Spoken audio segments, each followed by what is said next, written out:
शिल्लक राहिलेली पोळी आणि ही आमटी आहे तुरीच्या डाळीची किंवा मग वरण पण म्हणतो आपण त्याला. ह्या 3 पोळ्या शिल्लक राहिलेल्या आहेत आणि ही आमटी. तुम्ही सकाळची पोळी जर संध्याकाळी तुम्हाला तेच वरण आणि तीच पोळी खावं वाटत नसेल तर तुम्ही संध्याकाळच्या वेळेला पण ही रेसिपी तयार करू शकता किंवा मग रात्रीचं शिल्लक राहिलेलं दुपारच्या जेवणात किंवा मग नाश्त्यासाठी पण तयार करू शकता. ह्या 3 पोळ्या आहेत शिल्लक राहिलेल्या आणि हे तुरीच्या डाळीचं वरण आहे. हे ज्या पोळ्या आहेत याचे साधारण तुकडे करून घ्यायचे. फार बारीक नाही करायचे आपल्याला, एकदम असे साधारण जाड असे मोठेसे, जसे आपण वरणफळाचे वगैरे बनवतो ना त्या टाईपमध्ये याचे तुकडे करून घ्यायचे. तर पोळीचे आपण साधारण मोठे असे तुकडे तयार करून घेतलेले आहेत. मी एक कढई गरम करायला ठेवली आहे, गॅस सुरू करून. यामध्ये पळीभर तेल टाकून घ्यायचंय. तेल गरम झालंय, मोहरी टाकून घेऊया. मोहरी थोडीशी तडतडायली की लसण टाकून घ्यायचा आहे कट केलेला. कढीपत्ता टाकून घ्यायचा आहे. यामध्येच आपल्याला जिरं टाकून घ्यायचे.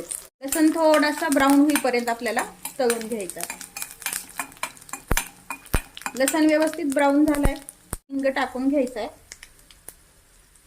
आणि हे जे वरण आहे आपलं फोडणीचं हे यामध्ये टाकून घ्यायचं. लसण ऑप्शनल आहे, नाही टाकला तरी चालतं, पण लसणामुळे ह्या रेसिपीची टेस्ट छान येते. यामध्ये आता आवश्यकतेनुसार पाणी टाकून घ्यायचंय. तसं पाणी टाकून घेऊया.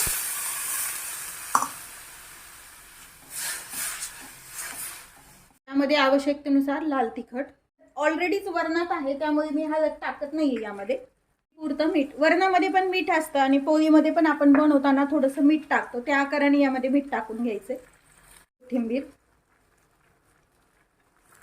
उकळी येऊ द्यायची व्यवस्थित. जर तुम्हाला आंबट हवा असेल तर यामध्ये तुम्ही थोडीशी चिंच पण टाकू शकता, आंबटसर चव जर हवी असेल तर. याला शक्यतो काही जण पोळीचे वरणफळं पण म्हणतात किंवा मग पोळीचे ओले तुकडे पण म्हणतात. तुमच्याकडे या रेसिपीला काय म्हणतात हे कमेंट करून नक्की सांगा. रेसिपीला लाईक करा, चॅनलला सबस्क्राईब करा, तसेच बेल नोटिफिकेशन पण ऑलवर प्रेस करा, म्हणजे तुम्हाला माझ्या प्रत्येक नवीन रेसिपीचं नोटिफिकेशन सर्वात आधी येईल. आता याला उकळी आलेली आहे. हे जे पोळीचे तुकडे केलेत हे यामध्ये टाकून घ्यायचे. गॅस मीडियमच ठेवायचा. सर्व टाकून घेतलेत. 1-2 मिनिट हे फक्त वरण आणि पोळी शिजून घ्यायचे. अगदी मिनिटभर जरी शिजवलं तरी काहीच हरकत नाही. जर तुमच्याकडे शिल्लक पोळी वरण नसेल आपल्याकडे शिल्लक, तर यासाठी तुम्ही शेंगदाण्याचं कूट पण वापरू शकता. म्हणजे शेंगदाण्याची आमटी जशी बनवतो ना आपण कुटाची, त्या पद्धतीनं आमटी तयार करून घ्यायची. छान गॅस बंद करून घ्यायचा. 1 मिनिटभर झालंय. यामध्ये टाकून आपल्याला हे तयार आहे आपला शिल्लक पोळी आणि तुरीच्या डाळीच्या वरणाचा नाश्ता म्हणा किंवा मग रात्रीच्या जेवण्यासाठी. यावरती तुम्हाला आवश्यक असेल तर साजूक तूप टाकून घ्यायचे, जसं आपण वरणफळावरती टाकतो. पोळीचे वरणफळं किंवा मग आपण जे वरणफळं रात्री बनवतो त्यासाठी हे मिक्स करून घ्यायचे. तुमच्याकडे या रेसिपीला काय म्हणतात हे कमेंट करून नक्की सांगा. आमच्याकडे याला पोळीचे वरणफळं किंवा मग पोळीचे ओले तुकडे पण म्हणतो. याच पद्धतीनं तुम्ही गोड तुकडे पण तयार करू शकता. रेसिपीला लाईक करा, चॅनलला सबस्क्राईब करा, तसेच बेल नोटिफिकेशन पण ऑलवर प्रेस करा, म्हणजे तुम्हाला माझ्या प्रत्येक नवीन रेसिपीचं नोटिफिकेशन सर्वात आधी येईल.